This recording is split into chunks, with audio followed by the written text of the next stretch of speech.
नमस्ते, मेरा नाम है दीपाली और स्वागत है आप सभी का बेताल 25 की 14वीं कहानी में, जिसका नाम है चोर हंसने से पहले क्यों रोया। तो चलिए शुरू करते हैं। एक बार फिर राजा विक्रमादित्य बेताल को पेड़ से उतार कर कंधे पर लाद कर योगी की ओर बढ़ने लगता है। इस दौरान बेताल फिर से राजा को एक नई कहानी सुनाता है और शर्त वही होती है, अगर राजा ने मुंह खोला तो वो उड़ जाएगा और जवाब पता होते हुए भी नहीं दिया तो राजा की गर्दन को धड़ से अलग कर देगा। बेताल राजा को सुनाता है, बहुत साल पहले अयोध्या नगरी में वीरकेतु नाम का एक राजा राज किया करता था। अब उसी राज्य में एक साहूकार भी रहता था। धनी साहूकार का नाम था रत्नदत्त।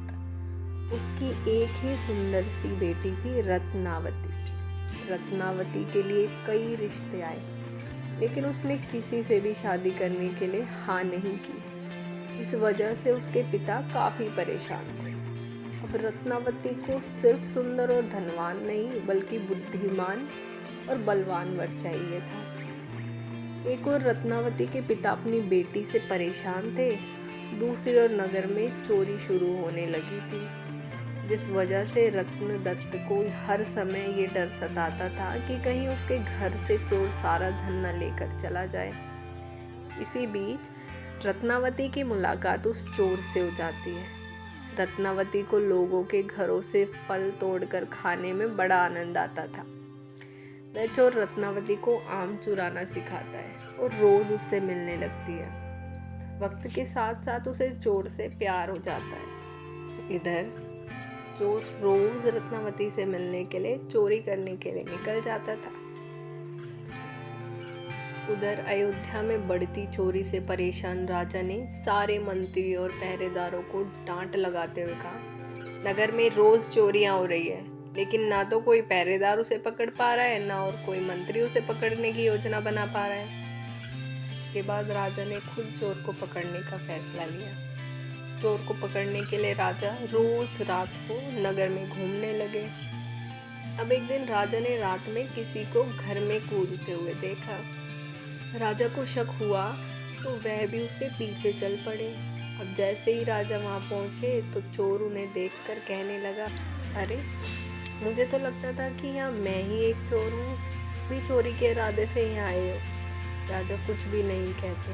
इसके बाद चोर कहता है, तुम भी चोरी के इरादे से आए हो और मैं भी, तो तुम्हें मुझसे डरने की ज़रूरत नहीं है, तुम एक तरह से मेरे मित्र हो। इसके बाद चोर राजा वीरकेतु को अपने घर चलने का निमंत्रण देता है। चोर का आग्रह सुनकर राजा उसके साथ चले जाते हैं। चोर उन्हें अपनी गुफा में ले जाता है, जहाँ उसने सारा चोरी का धन छिपा कर रखा हुआ था। राजा वीरकेतु इतना सारा धन और गुफा में मौजूद सुख सुविधाओं को देखकर हैरान रह गए। कुछ देर बाद राजा ने चोर से पूछा, तुमने इतना सारा धन इकट्ठा कर रखा है, तुम्हें चोरी करते हुए डर नहीं लगता क्या? चोर जोर से हंसकर कहता है, राजा की सेना में कोई भी साहसी नहीं है और ना ही वो अपने काम को ईमानदारी से करते हैं। अगर एक व्यक्ति भी अपना कार्य ईमानदारी से करता तो इतना मुश्किल नहीं होता मुझे पकड़ना। एक चोर राजा की पूरी सेना पर पहाड़ी पड़ गया है, वहाँ कोई योद्धा ही नहीं है। यह सुनते ही राजा ने अपनी तलवार निकाली, चोर से युद्ध करके उसे अपना बंदी बना लिया। चोर हैरान रह गया। उसे कुछ देर बाद समझ आया कि इतनी देर से राजा वेश बदल कर उसके साथ थे। राजा वीरकेतु उसे अपने साथ राजमहल ले जाते हैं और फांसी पर चढ़ाने की सज़ा सुना देते हैं। जैसे इस बात का ऐलान होता है कि चोर पकड़ा गया और उसे फांसी होने वाली है, तो रत्नावती परेशान हो जाती है। उसे पता चल गया था कि राज्य में जो चोरी कर रहा था वही उसे आम चुराना सिखाता था। परेशान होकर रत्नावती अपने पिता रत्नदत्त से कहती है, पिताजी, जिस व्यक्ति को मैं मन ही मन अपना पति मान चुकी हूँ उसे राजा ने पकड़ लिया है और वो उसे फांसी पर लटकाने वाले हैं। अब कुछ भी कीजिए। रत्नदत्त को अपनी बेटी की बात समझ ही नहीं आती। तब वह अपने पिता को चोर और अपनी मुलाकात के बारे में विस्तार से बताती है और कहती है, कि वो उसके बिना नहीं रह सकती है। रत्नदत्त अपनी बेटी को समझाने की बहुत कोशिश करता है। जब बेटी नहीं मानती तो वह मजबूर होकर राजा के पास चला जाता है। वह राजा को बताता है कि उसकी बेटी रत्नावती चोर से बहुत प्यार करती है। अगर उसे फांसी हो गई तो वह भी अपने प्राण त्याग देगी। वह व्यापारी अपनी बेटी की खातिर राजा को सोने के सिक्के और चोर द्वारा चुराया गया सारा धन देने का प्रस्ताव रखता है, लेकिन राजा उसकी एक नहीं सुनते। कुछ देर बाद ही राजमहल में रत्नावती पहुंच जाती है।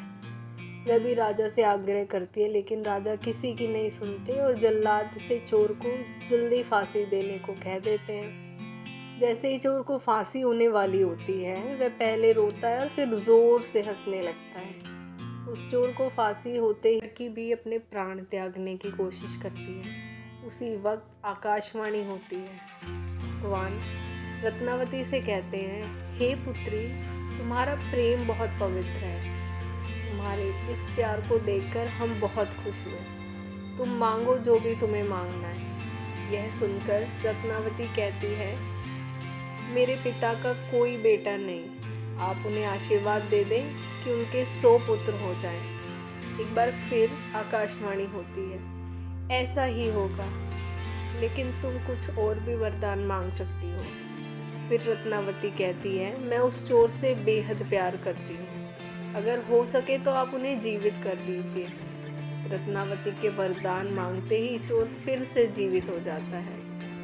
इधर ये सब देखकर राजा बहुत हैरान हो जाते हैं। उधर चोर जीवित होने के बाद एक बार फिर रोता है और फिर जोर जोर से हंसने लगता है। इसी दौरान राजा चोर को कहता है, अगर तुम सही रास्ते पर चलने का वचन देते हो तो मैं तुम्हें राज्य का सेनापति घोषित करने को तैयार हूँ। चोर खुशी खुशी हाँ कर देता है। इतनी कहानी सुनाते ही बेताल चुप हो जाता है। फिर विक्रमादित्य से पूछता है, हे राजन, बताओ वह चोर फांसी चढ़ते समय और जीवित होने के बाद क्यों पहले रोया और क्यों फिर हंसने लगा? राजा ने जवाब दिया, सुन बेताल, चोर को दुख इस बात का हुआ कि उसने जीवन में सिर्फ चोरी ही की। इसके बाद भी इतनी सुंदर लड़की उसके लिए मरने के लिए तैयार है। फिर हंसा इसलिए क्योंकि उसने सोचा एक ऐसी लड़की जिससे राजकुमार भी शादी करना चाहते थे, उसे प्यार भी हुआ तो चोर से। दोबारा जिंदा होने के बाद वो नया जीवन मिलने पर रोया और खुश भगवान के खेल को देख कर हुआ। एक बार फिर सही जवाब मिलने के बाद बेताल उड़कर पेड़ से जा लटका।